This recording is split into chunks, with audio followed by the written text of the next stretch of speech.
बरेली में आज सुबह NH-24 पर सड़क हादसे में 12 लोगों की मौत हो गई, जबकि 50 लोग घायल हो गए।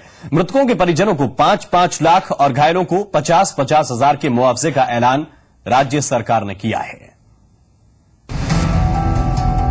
यूपी में हादसों से हाहाकार।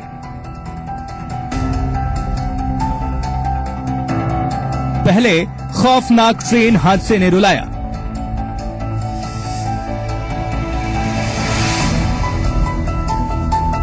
अब सड़क पर दौड़ती मौत से मातम। संत कबीर नगर के दर्दनाक रेल हादसे से लोग अभी उबर भी नहीं पाए थे कि बरेली की हदों में जिस हादसे ने जगह बनाई उससे कई घरों में मातम पसर गया। बुधवार सुबह बहराइच से दिल्ली जा रही एक यात्री बस बरेली में हादसे का शिकार हो गई। बरेली के NH-24 पर हुई इस सड़क हादसे में 12 लोगों की मौत हो गई, जबकि 50 लोग घायल हो गए। हादसा उस वक्त हुआ जब यात्रियों से खचाखच भरी बस फतेहगंज पूर्वी इलाके में अनियंत्रित होकर पलट गई। घायल यात्रियों का आरोप है कि बस का चालक नशे में था और इसी वजह से बस दुर्घटनाग्रस्त हुई। सब बस में तो कम से कम 1.5 वर्ष तो हम जाती है। क्या वजह थी जो दिल्ली जा रहे थे? क्या सर काम करने के लिए जा रहे थे, सारे उसका लेबरगिरी का काम करने जा रहे थे। फिलहाल राज्य सरकार की ओर से मृतकों के परिजनों को 5-5 लाख और घायलों को 50-50 हजार के मुआवजे का ऐलान किया गया है और सभी घायलों को अस्पताल में भर्ती कराया गया है। बस पलटने के साथ ही एक बड़े पेड़ में टकराई, जिसके कारण हेड ऑन कोलिजन हुआ। दुर्भाग्यवश 12 मृतक अभी तक कंफर्म हुए हैं और लगभग 45 से 50 के बीच में इंजर्ड हैं। सारे के सारे इंजर्ड्स को एम्बुलेंस के माध्यम से घटनास्थल से और CHC फरीदपुर से डिस्ट्रिक्ट हॉस्पिटल और सिद्धिविनायक हॉस्पिटल में इनका निःशुल्क उपचार किया जा रहा है। यहाँ उपचार की पूर्ण व्यवस्थाएं हैं और जो बेस्ट उपचार है वो उनको दिया जा रहा है। प्रशासन की पहल से पीड़ितों के परिजनों के लिए एक कंट्रोल रूम बनाया गया है, जहां हर संभव मदद देने की कोशिश जारी है। शुरुआती जांच में ये पता चला है कि बस में सवार ज्यादातर लोग रोजगार की तलाश में दिल्ली जा रहे थे। ये भी पता चला है कि बस में क्षमता से ज्यादा यात्री सवार थे। फिलहाल हादसे की असली वजहों को जानने के लिए जांच जारी है, लेकिन इस हादसे के बाद एक बार फिर सड़क पर दौड़ती बसों के सुरक्षा मानकों को लेकर सवाल खड़े हो गए हैं। दीपक शर्मा, जी मीडिया, बरेली। सड़क पर दौड़ती मौत का तांडव बरेली में ही नहीं थमा। हापुड़ में भी सड़क हादसे में एक ही परिवार के 9 लोगों की जान चली गई। हादसा पिलखुआ में NH-24 पर हुआ, जब ट्रक और कार में आमने सामने की भिड़ंत हुई। फिलहाल राज्य सरकार की तरफ से मृतकों के परिजनों को 5-5 लाख के मुआवजे का ऐलान किया गया है। सड़क हादसे की इस खौफनाक तस्वीर को देखकर कोई भी अंदाजा लगा सकता है कि इस कार में सवार लोगों की हालत कितनी बुरी और दर्दनाक हुई होगी। अब इसे इंसानी भूल का नतीजा कहें या फिर सड़क सुरक्षा को लेकर लोगों का लापरवाह होना। हापुड़ के अस्पताल में शवों का तांता देखकर हर शख्स का कलेजा कांप गया। एक ही परिवार के इन 9 लोगों की जिंदगी सड़क हादसे की भेंट चढ़ गई। हादसा पिलखुआ कोतवाली इलाके के छिजारसी में NH-24 पर हुआ। गाजियाबाद का रहने वाला ये परिवार बड़ अमावस्या पर गंगा स्नान कर वापस घर लौट रहा था। हाईवे पर पिलखुआ कोतवाली के छिजारसी के पास कार अचानक सड़क किनारे खड़े एक ट्रक में जा घुसी। अभी सुबह इनका ये एक्सीडेंट हुआ है आज से समय। कितने लोग थे? अभी इसमें 4 तो ये बच्चे हैं, इनका भी इलाज चल रहा है। एक और है यहाँ पर विजय, उनकी हालत सीरियस है। बाकी वो 9 दूसरे हॉस्पिटल में है जिनकी मौत बता रहे। क्या ये सब एक ही परिवार के थे? सब एक ही परिवार से। कार और ट्रक में टक्कर इतनी जबरदस्त थी कि कार सवार सभी लोग कार के अंदर बुरी तरह दब चुके थे।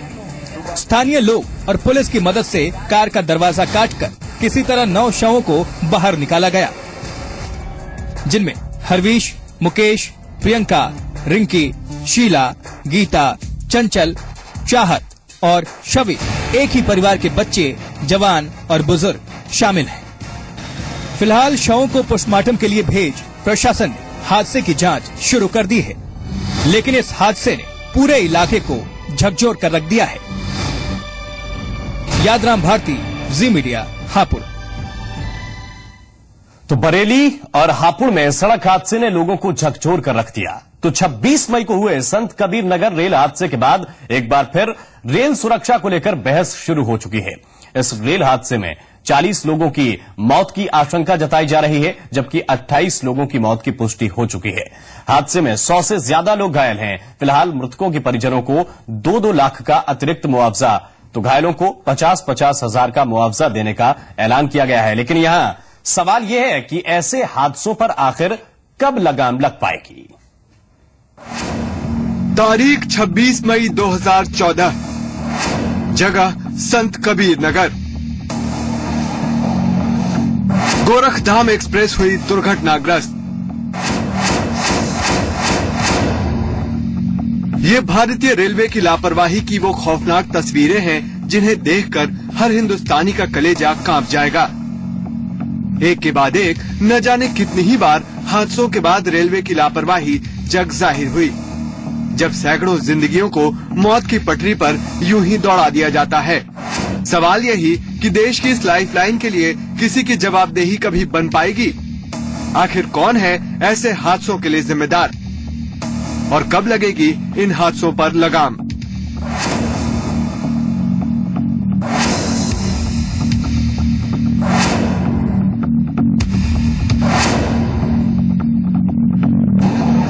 नई दिल्ली से गोरखपुर जा रही गोरखधाम एक्सप्रेस सिस्टम से छेड़छाड़ की वजह से चुरेब स्टेशन पर दुर्घटनाग्रस्त हुई। तफ्तीश में ये खुलासा हुआ है कि लापरवाह कर्मचारियों की गलती इस हादसे की असली वजह है। रेलवे के कर्मचारियों की गलती का अंदाजा इस बात से लगाया जा सकता है कि गोरखधाम एक्सप्रेस के लिए रूट बनाए बगैर ट्रेन को सिग्नल दे दिया गया, जिसकी वजह से गोरखधाम धड़धड़ाते हुए लूप लाइन पर खड़ी मालगाड़ी से जा टकराई। फिलहाल जांच का हवाला देते हुए इन जानकारियों पर रेल मंत्रालय ने अपनी मुहर तो नहीं लगाई है, लेकिन रेलवे के सूत्रों से मिली खबर के मुताबिक ट्रेन का पाथ अभी ठीक ढंग से बना भी नहीं था कि मैनुअल सिग्नल को हरा कर दिया गया। रेल विशेषज्ञों की माने तो किसी भी ट्रेन को स्टेशन से गुजारने के लिए पाथ बनाया जाता है। पाथ तभी बनता है जब पॉइंट्स को सेट और लॉक कर लिया जाता है, इसके बाद ही हरा सिग्नल होता है। लेकिन इस मामले में घोर लापरवाही बरती गई। सिस्टम से छेड़छाड़ कर मैनुअल सिग्नल देकर गोरखधाम एक्सप्रेस को आगे बढ़ा दिया गया। औसतन 100 किलोमीटर प्रति घंटा की रफ्तार से दौड़ रही गोरखधाम एक्सप्रेस कांटे की तरह मालगाड़ी से जा टकराई। इस ट्रेन हादसे में कई लोगों को अपनी जिंदगी से हाथ धोना पड़ा, जबकि कई लोग अब भी जिंदगी और मौत के बीच जूझने को मजबूर हैं। सवाल यही है कि ऐसे हादसों के बाद हल्की फुल्की कार्रवाई और फिर मुआवजे का मरहम, क्या यही दस्तूर बन गया है भारतीय रेलवे का? सुरक्षा मानकों के साथ खिलवाड़ आखिर कब तक? कब होगा ऐसे हादसों के लिए भारतीय रेलवे जवाबदेह? ब्यूरो रिपोर्ट, जी मीडिया। यूपी के संत कबीर नगर में बड़े ट्रेन हादसे के बाद रेलवे विभाग ने भले ही इस हादसे को तकनीकी गड़बड़ी बताकर अपने कर्तव्यों की इतिश्री कर ली हो, लेकिन आईआईटी कानपुर के वैज्ञानिक ऐसे हादसों को रोकने के लिए 6 साल पहले ही एक ऐसी तकनीक विकसित कर चुके थे जिससे इन हादसों को रोका जा सकता था।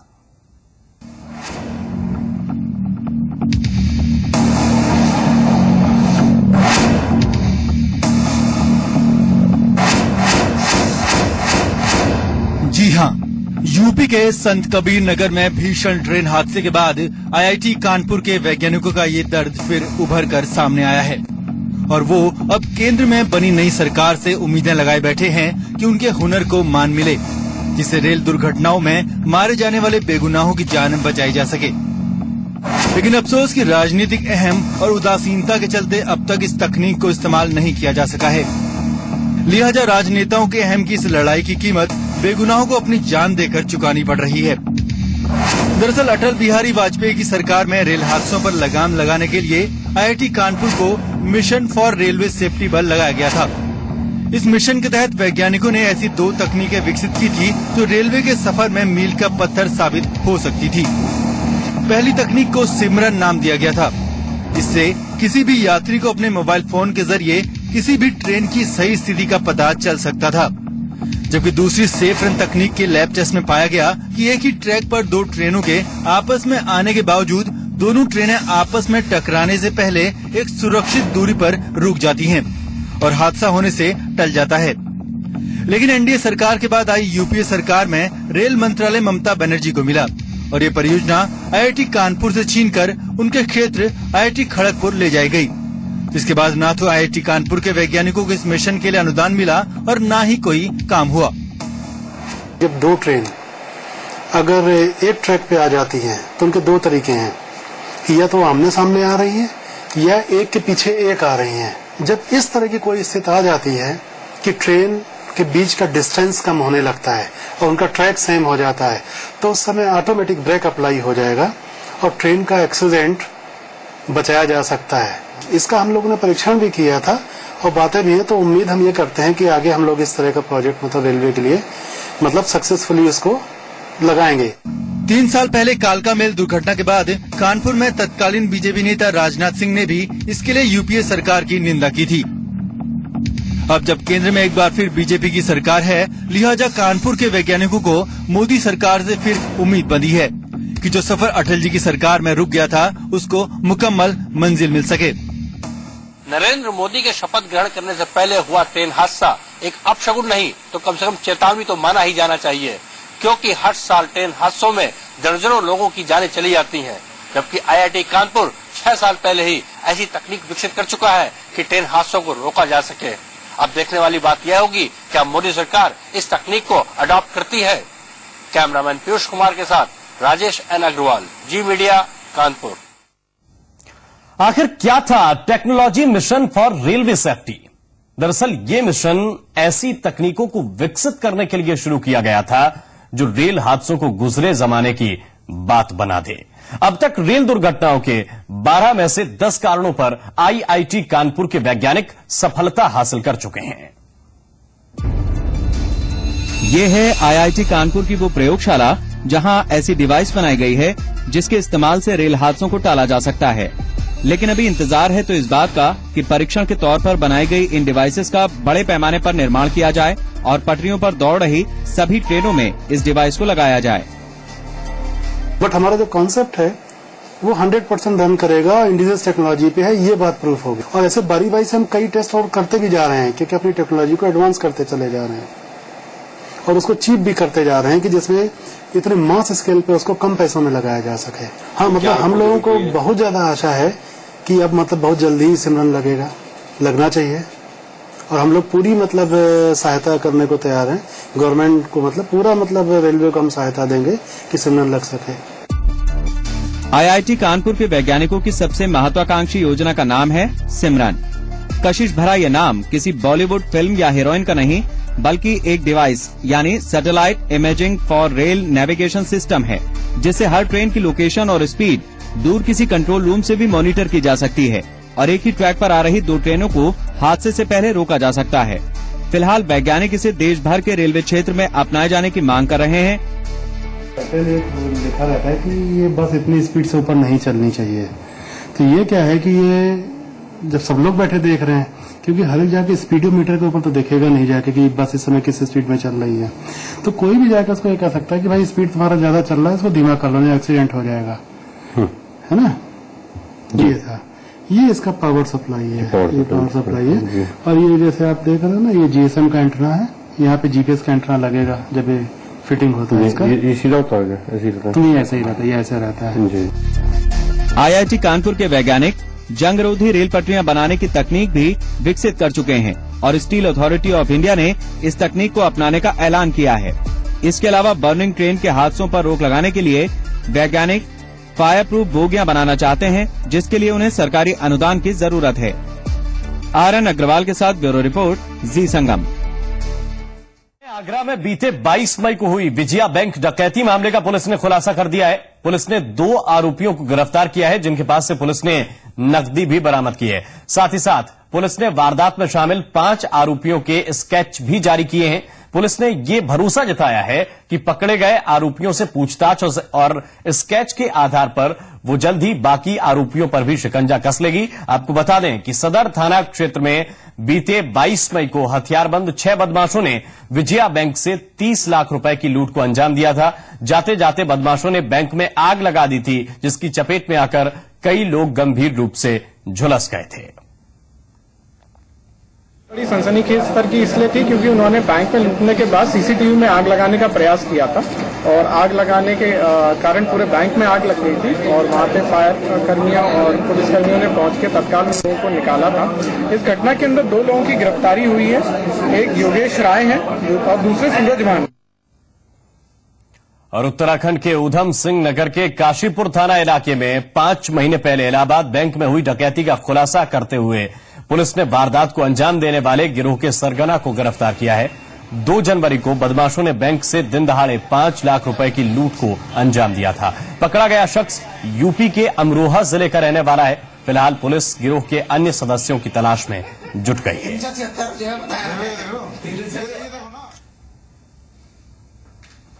और अलीगढ़ के सासनी गेट इलाके में एक युवक पर एक तरफा इश्क का जुनून इस कदर हावी हुआ कि उसने पहले तो अपनी प्रेमिका को गोली मारकर जख्मी कर दिया और फिर खुद को गोली मारकर आत्महत्या कर ली। वारदात मंगलवार को जयगंज इलाके में उस वक्त हुई जब युवती पास के ही एक दुकान से कुछ सामान खरीदने गई थी। तभी सिर फिरे गौरव ने उसे गोलियों का निशाना बनाया। घायल युवती को अस्पताल में भर्ती कराया गया है, जहां उसकी हालत अभी भी गंभीर बनी हुई है। परिजनों की माने तो युवक काफी समय से युवती को परेशान कर रहा था। कई बार परिजनों का उससे झगड़ा भी हुआ, कहासुनी भी हुई। फिलहाल पुलिस ने मामला दर्ज कर तफ्तीश तेज कर दी है। वहीं इलाके में तनाव को देखते हुए पीएसी जवानों की तैनाती कर दी गई है। ना थोड़ी सी हमको ऐसा लगता है कि प्रेम प्रसंग की चल रही है, लेकिन इसमें अभी मेडिकल के अंदर हमने देखा हमारा भी आदमी आया हुआ था, फिर उसके बाद लड़की आई हुई है। लेकिन अभी ये घटना हम और देखते हैं कि इसमें कौन सी किस घटना है। ये घटना कुछ ऐसी लगती है कि दोनों ही आपस में कहीं टेंशन हुई है, इसलिए वो हुआ है। और इसी के साथ जी संगम फॉलो अप में बस इतना ही। नमस्कार।